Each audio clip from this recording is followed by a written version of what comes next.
We got another round of Citizens of Jomalia questions. Thank you. This one's from Matthew Tang. So, y'all, Tang you for your question. Tang you. I like your juice. It's pretty good. Yeah, Tang. He's probably saying that like, dude, I get this all the time. Yeah. It's not funny anymore, guys. All right, Tang. He's like, I hate the space program. Because I'm asking you guys because you guys are adults. I wasn't expecting this. So I think a lot of our members here are in their 20s, and you guys remember during those times, Vaguely. ancient times, long time ago. But there was a time when we were all on this path of what we're doing now, right? And there was a lot of uncertainty. And so he asks, share with us in more detail on how you and others you know sacrifice sleep and comfort to work towards what you have today. I think he's saying not being sure if things would work, being tired and just want to give up, working so hard for an end result that is unknown. So I think what I get from this is really, we never knew if we would be successful or if we could even pay the bills doing what we want to do, but we all went for that. And so what was that process like for everybody? I'll tell you. Okay, nothing in life is secure. Nothing is guaranteed, right? But what I did see all around me was my parents hating their fucking job, like going to work every day, 9 to 5, and yeah, they were making a lot of money. They were making 6 figures at one point each, but they fucking hated it. And I looked at them and I was like, that's miserable. Everyone I knew that went to college and got a job and were going to 9 to 5, they couldn't wait for the weekend because that was the only time. And binge drink. And they lived for the time they get off work. And I did not want that to be my life. I was like, I would rather be broke as fuck doing what I love to do than be making an okay amount of money and hating everything every single day. And so I think if you think of worst case scenario first, like worst case scenario, I work my ass off and I'm still broke as shit doing what I love, all right, I can accept that, you know? And because of the acceptance of outcome and being like, just living for the moment and like living to work on your dream and something that could happen and dream building constantly, I feel like it doesn't matter because at least you're building something for you. And it couldn't get worse than where I was. Like it couldn't, you know, like I was already broke. So what do I lose really? You got into this really young. You came into pursuing your own thing straight from 18. Like most of us, we get regular jobs and like we kind of dilly-dally back and forth from college.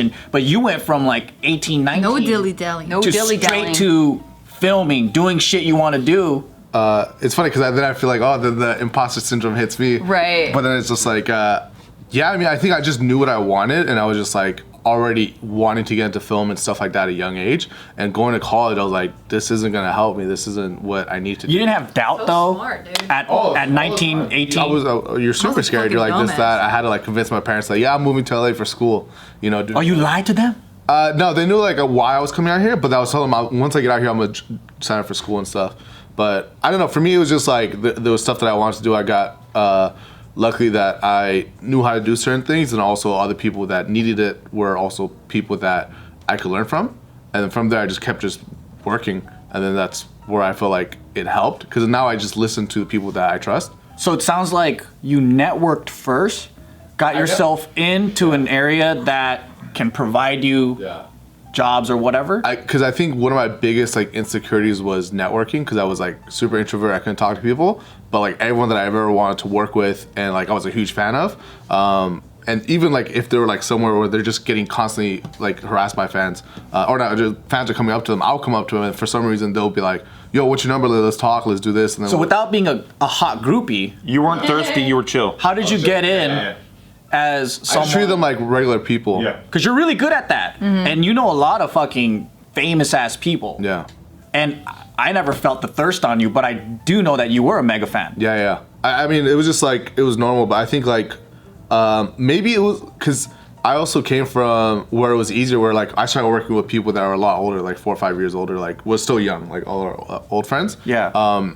And just a lot of people that I meet now where maybe I came from literally coming from school where I was like what I was gonna say for that guy, I was like, dude, you're at a young age where you just went through the hardest thing that we still don't have to go through. You had to wake up every single day at a certain time, go to school from what would be like 7 to like 2, immediately go home, do hella homework, study, do that stuff for years. So I'm like, you're more prepped than we are at this age because we don't have to do that. Everything's like we could do whatever, but if you could just continue that on or even do a quarter of what you're doing before, like that's like killing it. I feel like my age, it's like it's now getting to the point where like if I don't push it and I'm starting to get lazier and lazier, that's where I'm gonna start like derailing. So I'm in a unique position and I have a very simple answer for you. I am surrounded by people who love what they do. And it's not an accident that they're successful, because if you spend most of your day doing something that you love to do and you can turn that into a business, then you will wake up with that zeal for what you are doing and you'll be passionate about what you're working on. And if anything, I know people who get miserable on vacations because we like to work so much, because we like what we do so much. Tell me I'm wrong. So I edited a vlog every day of our vacation. And you loved it, and you were laughing, and you're sitting there laughing. So workcation.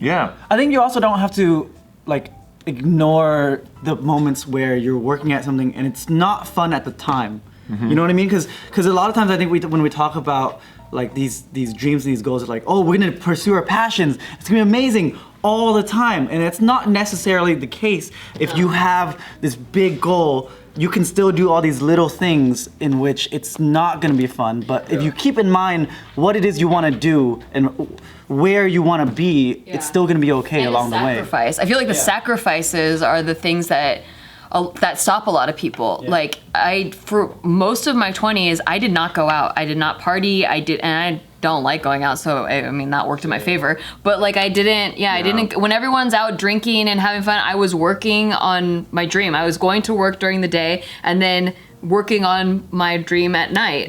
Going to classes, or I would get someone to cover my shift so I could go audition during the day.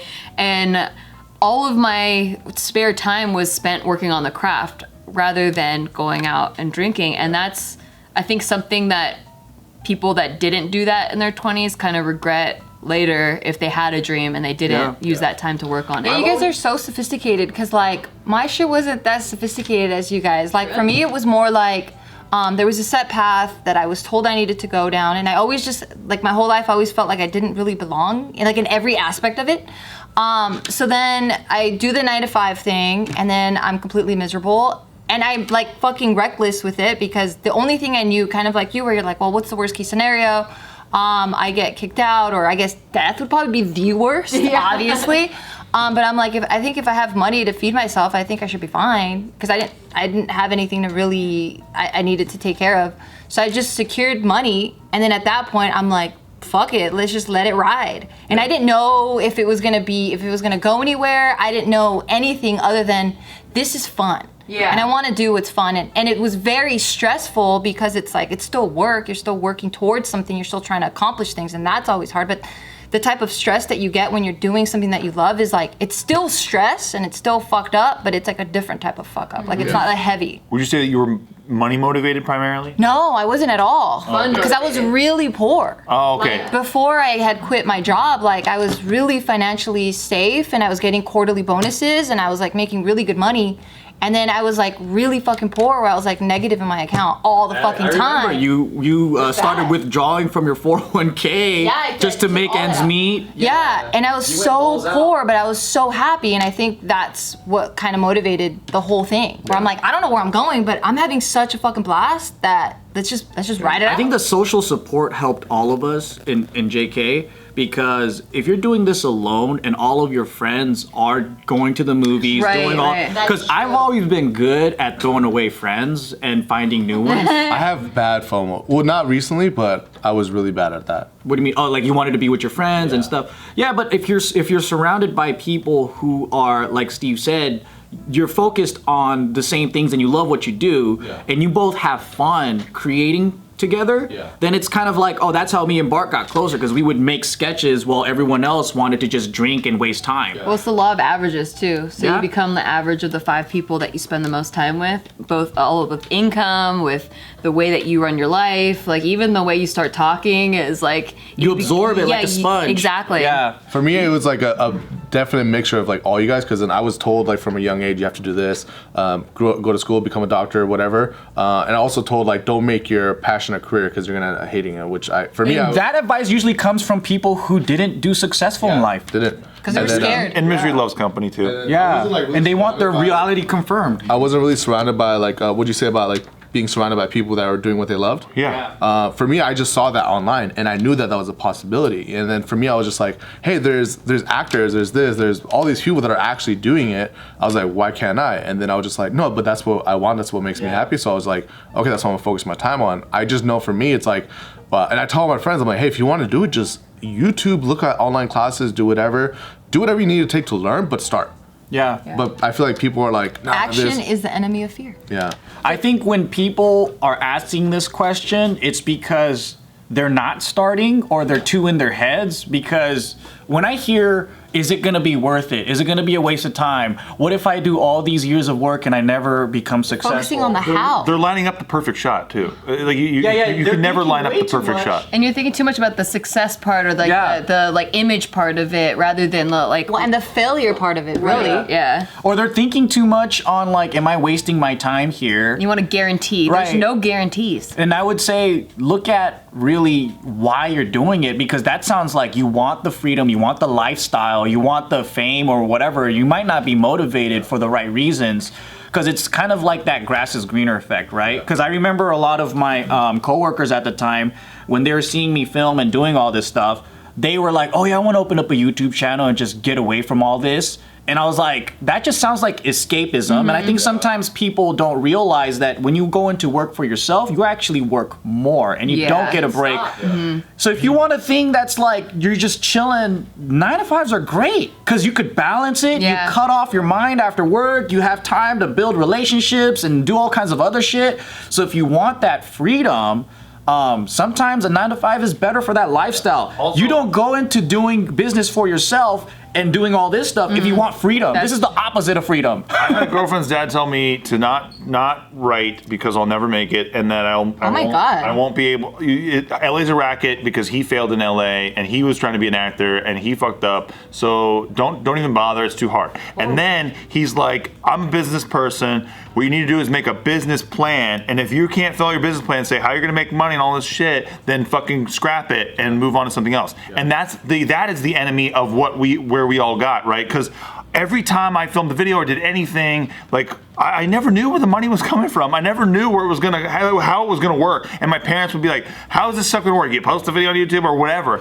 And I didn't know. And it's okay to not know and to admit that you don't know something. And just like, I like doing this, I'm just gonna keep doing it and we'll see what happens. But because I like doing it, you can tell when you're watching it. So that's all it is. I think you always need to like dump bad people in your life that like your friends, they'll bring you down, they'll hold you like thing. Like even just like they're super nice about everything, but they're like, you get that FOMO of just missing out. Yeah. The best advice is don't take advice from people that you don't want their life. Yeah, that's the truth. Hell yeah.